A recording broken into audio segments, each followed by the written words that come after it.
Para começar, olha só que frase poderosa do Heidegger. A substância do homem não é o espírito síntese da alma e do corpo, é a existência.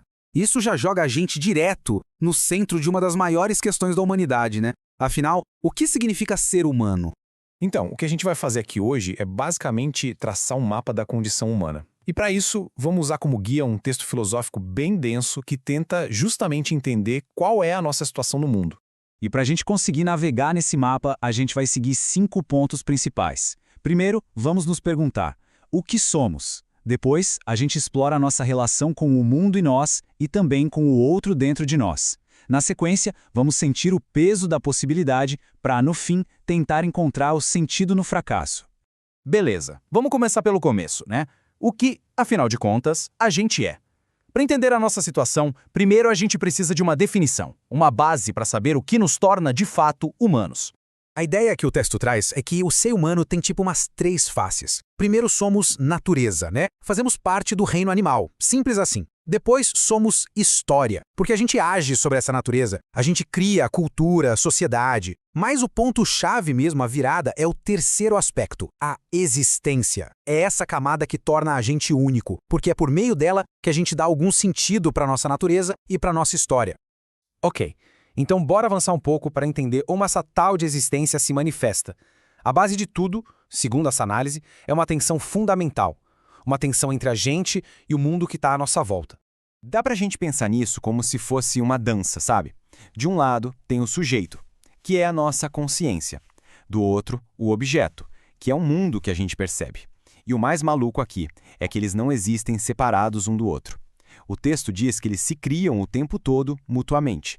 O mundo só vira mundo de verdade quando alguém percebe ele. E a gente só se torna um eu quando percebe esse mundo. Só que olha só, essa união nunca é perfeita. Sempre vai existir uma cisão, uma separação que não tem como superar. A gente nunca consegue se fundir totalmente com o mundo e o mundo também nunca é totalmente absorvido pela gente. Essa rachadura é permanente e, como a gente vai ver, é ela que dá origem a tudo. E é essa cisão que gera o que o texto vai chamar de conflito. Mas calma, a ideia aqui é virar de cabeça para baixo o que a gente normalmente pensa sobre essa palavra. Conflito, nesse contexto, não é uma coisa ruim. Pelo contrário, é a força que produz as coisas. É o motor que empurra a gente para conhecer, para criar, para construir a realidade. É uma tensão que gera vida, sacou? E essa mesma lógica, essa mesma ideia de cisão e conflito também vale para a nossa relação mais complicada de todas, a nossa relação com as outras pessoas. Peraí, como é que alguém sabe quem é? Bom, de acordo com essa análise, a nossa identidade só se forma quando a gente encontra o que é diferente da gente, quando a gente esbarra no não-eu. São os outros que ajudam a definir os nossos limites.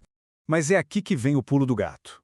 Para a gente conseguir reconhecer o outro que está lá fora, primeiro a gente precisa encontrar essa outra parte dentro da gente. O texto usa uma metáfora genial do Gênesis. Eva é criada a partir de uma costela de Adão, ou seja, o outro nasce de dentro da gente. A cisão original não é só entre eu e o mundo, mas dentro do próprio eu. Bom, agora a nossa conversa vai para um lado um pouco mais denso, talvez. A nossa relação com o tempo e, principalmente, com a liberdade. Sabe, o que define a gente não é tanto o que a gente é agora, mas o que a gente pode vir a ser. A gente é um ser do projeto, a gente está sempre se lançando para o futuro, vivendo não no agora, mas nesse oceano de possibilidades que está na nossa frente. E isso conecta direto com essa frase aqui do Kierkegaard, que é pesadíssima. O possível é a mais pesada das categorias. Mas por quê? Porque a liberdade total, ter infinitas escolhas e futuros, traz um fardo gigantesco. Não tem um roteiro pronto, só existem as possibilidades que a gente mesmo cria. Pois é. E todas essas possibilidades, todos esses projetos, eles batem num muro. Um limite que é absoluto e inevitável. O horizonte final de toda a existência. A gente é, na essência, um ser para a morte. E quando a gente se dá conta desse limite, surge um sentimento que a filosofia chama de angústia. E olha, não é um medinho qualquer, é aquela sensação profunda de encarar a própria finitude e com isso entender que o nada também faz parte do ser. É na angústia que a existência se mostra por completo. Beleza, o cenário parece meio sombrio, né? Mas e aí, como a gente acha sentido nisso tudo? O texto aponta um caminho bem surpreendente, que começa, olha que louco, justamente na aceitação do fracasso. Então, vamos lá. Como é que se acha sentido? O ponto central é este. As situações limite da vida, tipo a morte e o sofrimento, elas escancaram o fracasso dos nossos projetos. Mas é exatamente essa consciência do fracasso que nos obriga a buscar um sentido maior. E a gente faz isso através da explicitação, que é o ato de interpretar a nossa própria situação. E qual a ferramenta para isso? A linguagem. Esse processo todo de interpretar, de buscar sentido, tem um nome. É a hermenêutica. É a arte de desvendar significados. Não é só sobre descrever os fatos, mas sobre construir um sentido de forma ativa, a partir da nossa experiência. E o objetivo dessa interpretação toda não é achar qualquer verdade, não. É um tipo bem específico. Os gregos chamavam de aletheia, que o Heidegger traduz como desvelamento. A verdade aqui não é uma coisa certa ou errada, mas é o ato de trazer para a luz aquilo que estava escondido. Interpretar é desvendar o mundo. E tem um exemplo perfeito disso, que é o mito. O mito é uma das formas mais poderosas de hermenêutica. Por quê? Porque o mito, com toda a sua riqueza de símbolos, consegue guardar verdades paradoxais, significados que são até opostos, tudo ao mesmo tempo. E isso reflete perfeitamente a complexidade da nossa existência.